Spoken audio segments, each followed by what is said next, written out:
అందరికీ వందనాలండి. మరి ఈ వేకువజామున మీతో కలిసి ఇలా ఉండుట దేవుడి చిత్తం, దేవుడికి ఇష్టం. ప్రతిరోజు కూడా ఇలాగ పలకరిస్తున్నామంటే ఇది గొప్ప భాగ్యం అనుకుంటాను. దేవుడు మాట మన హృదయంలో ఉంచి ఆ రోజు ప్రయాణం చేస్తే బాగుంటుందనే ఉద్దేశంతో అనేక సంవత్సరాలుగా ఈ పని జరిగిస్తూ ఉన్నాం. మనుషులు మాటలు హృదయంలో పెట్టుకొని వెళ్తే ఆ రోజు మనకి ఏదైనా ఇబ్బంది అవ్వచ్చు, ఏదైనా నష్టమైన కలగచ్చు. అదే దేవుని మాట హృదయంలో పెట్టుకొని వెళ్తే అది మనకు ఆశీర్వాదం, అది మనకు మేలు. దేవుడు రోషము గల దేవుడు, దేవుడు బలమైన వాడు, దేవుడు ఉన్నతమైన వాడు. ఆయనకు వ్యతిరేకముగా ఉండి మనం ఏమీ చేయలేము. ఆయనతో పోరాడే గెలిచేవాడెవడు? ఆయనతో యుద్ధం పెట్టుకొని గెలవడం ఎవరి సాధ్యము కాదు. ఆనాడు నుండి ఈనాటి వరకు ఫరో అనే రాజు దేవుడితో పోరాడాలని చూశాడు, ఆ దేశాన్ని తగలెట్టుకున్నాడు. ఇలాగా చెప్పుకుంటూ పోతే చాలా విషయాలు మనం చూస్తాం. పౌలంటాడు కొరింథీ సంఘానికి రాస్తూ 1 కొరింథీలకు రాసిన పత్రిక 10వ అధ్యాయం ఆ 22వ వచనాన్ని మనం చూస్తాం. ప్రభువునకు రోషం పుట్టించదమా? ఆయన కంటే మనం బలవంతులమా అని పౌలు కొరింథీ అనే ఒక పట్టణంలో ఈ యొక్క మాటను పలుకుతూ ఉన్నాడు, సంఘానికి రాస్తూ ఉన్నాడు. మనం ఆయనకు రోషం పుట్టించి ఏం చేయగలం? మనం ఆయనకంటే బలవంతులమా? కాదు కదా. దేవుడే బలవంతుడు మానవ జాతి కన్నా. మనిషి ఏమో ఎగురెగురుతాడు, అయిపోతుంది, వయసు అయిపోతుంది, చచ్చిపోతాడు. దేవుడు నిత్యం ఉండేవాడు. మతాలు, కులాలు, లేకపోతే స్థాయిలు, స్థితులు ఈ భూమి మీద కొద్ది కాలమే, కానీ స్థిరమైన వాడు దేవుడు. ఆ దేవుడికి మనం కోపం పుట్టించే పనులు చేయకూడదు. ఆ దేవుడికి మనము రోషం తెచ్చే పనులు చేయకూడదు. ఆయన బలవంతుడని మనం నమ్మాలి. ఎటకారంగా ఉంటుంది చాలామందికి, మత పిచ్చిలో ఉన్నోళ్ళకి. దేవుడితో పెట్టుకున్నాం అనే ఆలోచన కూడా చాలామందికి ఉండదు. దేవుడితో పెట్టుకున్నవాడు బాగుపడ్డాడు. దేవుడితో తగు పెట్టుకుందాం అనుకుంటే వాడు ఓడిపోతాడు. నా బైబిల్ అంటది, నిర్గమకాండం 20వ అధ్యాయం 5వ వచనం ఇలా మాట్లాడుతూ ఉన్నది. యాలి అనగా దేవుడు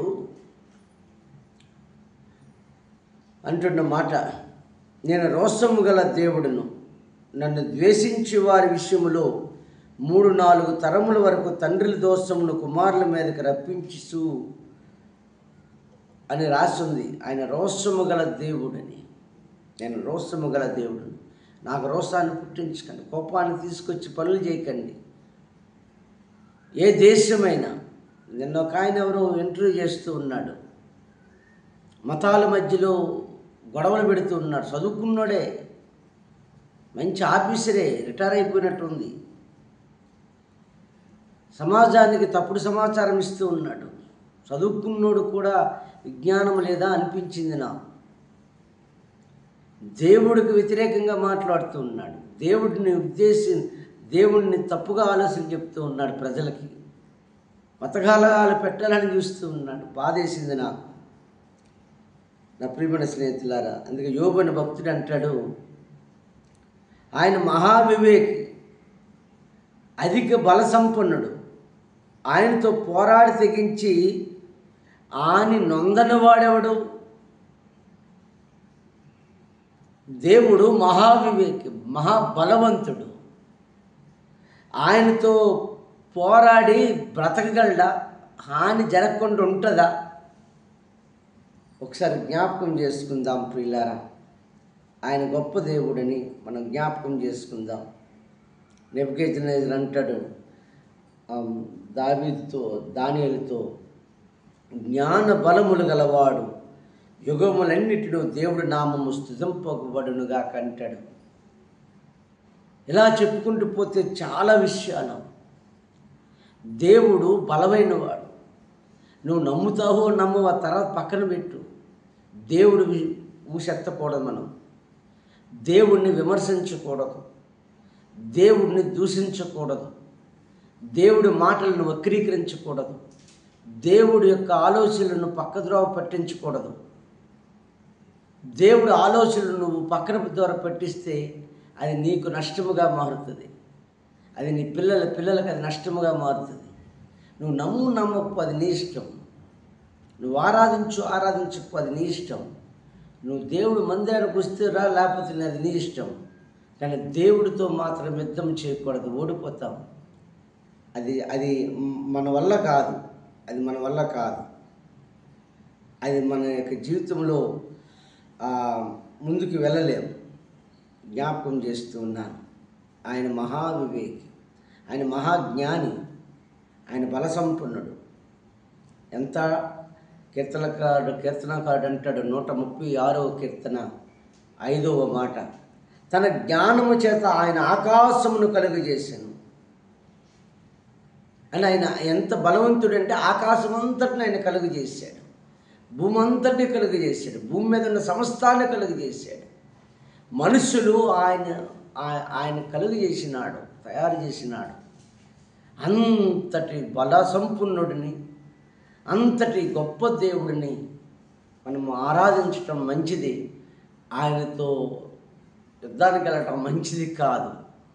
అది ఏ దేశానికి మంచిది కాదు, ఏ మనిషికి మంచిది కాదు, ఏ వ్యవస్థకి మంచిది కాదు.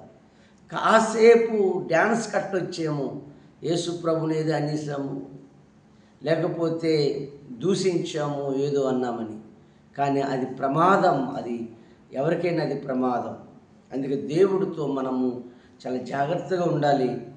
ఆయన మాటలను గౌరవించాలి, ఆయన సన్నిధిని గౌరవించాలి, ఆయన యొక్క ఆలోచనలు గౌరవించాలి.